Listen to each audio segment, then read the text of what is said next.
Assalamualaikum warahmatullahi wabarakatuh. Kami dari kelompok 10 yang beranggotakan Burhanuddin Abdullah dan juga Aulia Rahmatul Firdaus Sa'adah akan mempresentasikan hasil diskusi kami yang bertemakan rubrik penilaian dan kriteria ketuntasan. Adapun materi yang kami bawakan dibagi menjadi 4 bagian. Yang pertama yakni pengertian dan juga manfaat rubrik penilaian. Yang kedua, langkah-langkah penyusunan rubrik penilaian. Yang ketiga, cara menentukan kriteria ketuntasan. Dan yang terakhir, pengertian dari PAN dan juga PAK.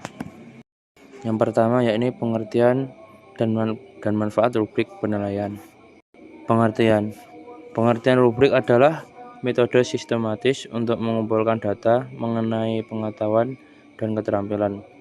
Rubrik dapat digunakan untuk mengukur perilaku tertentu. Secara terinci, rubrik adalah kuesioner penilaian skala dengan item respons terpilih. Penggunaan rubrik dalam penilaian memang sangat penting karena rubrik dapat digunakan untuk mengklasifikasi kualitas kemampuan belajar peserta didik. Rubrik membantu pendidik dalam kegiatan pengajaran di kelas. Manfaat. Penggunaan rubrik dalam penilaian akan memberikan deskripsi nyata atas kemampuan peserta didik.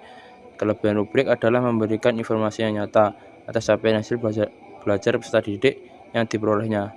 Penggunaan rubrik dapat memotivasi peserta didik untuk memperoleh capaian yang tinggi dan mengetahui kekurangan maupun kelebihan yang sudah dicapai. Yang selanjutnya yakni langkah-langkah penyusunan rubrik penilaian. Langkah-langkah penyusunan rubrik penilaian. Yang pertama yakni proses pemasukan data, soal, kunci jawaban, dan juga rubrik penilaian. Yang kedua yakni pemberian tes. Yang ketiga pencocokan jawaban dengan rubrik. Yang keempat pemberian skor, dan yang terakhir yakni hasil akhir yang berupa skor dari keseluruhan. Yang selanjutnya yakni cara menentukan kriteria ketuntasan.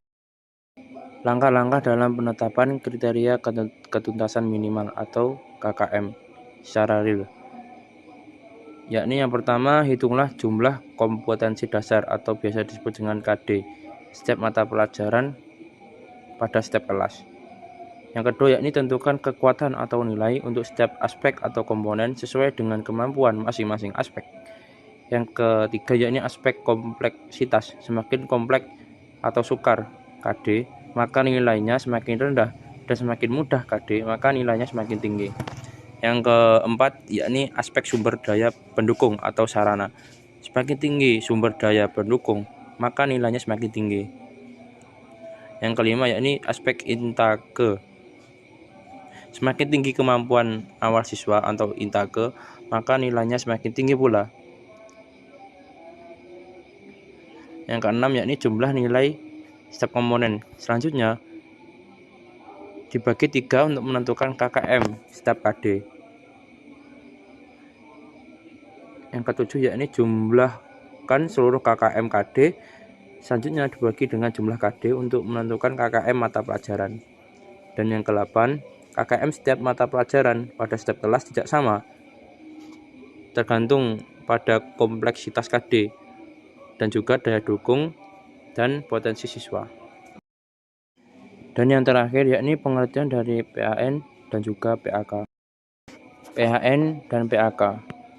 Ada 2 macam acuan yang digunakan dalam menyiapkan tes dan menafsirkan hasil tes, yakni acuan norma dan acuan kriteria. Kedua acuan ini menggunakan asumsi yang berbeda tentang kemampuan seseorang.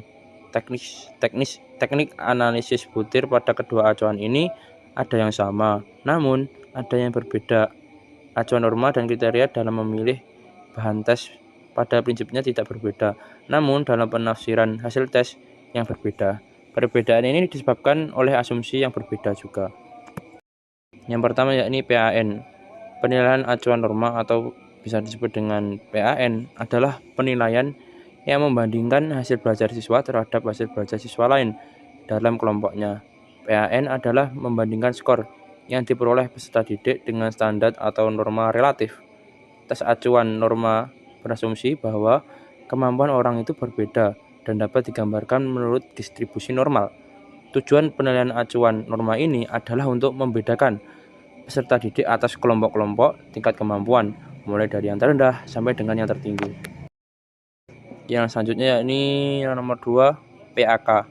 Berbeda dengan acuan norma, pada acuan kriteria hasil pengukuran tidak diacu ke kelompok norma, melainkan diacu ke kriteria penguasaan akan sesuatu. Penilaian acuan kriteria tidak bertujuan untuk membandingkan satu siswa dengan yang lainnya. Tujuannya lebih kepada untuk mengetahui tingkat penguasaan sebuah materi pelajaran dengan membandingkan pada sebuah kriteria penguasaan yang telah ada. Mungkin itu saja yang dapat kami sampaikan. Bila mana ada tutur kata yang kurang berkenan dan ada kesalahan, mohon dimaafkan. Sekian, wassalamualaikum warahmatullahi wabarakatuh.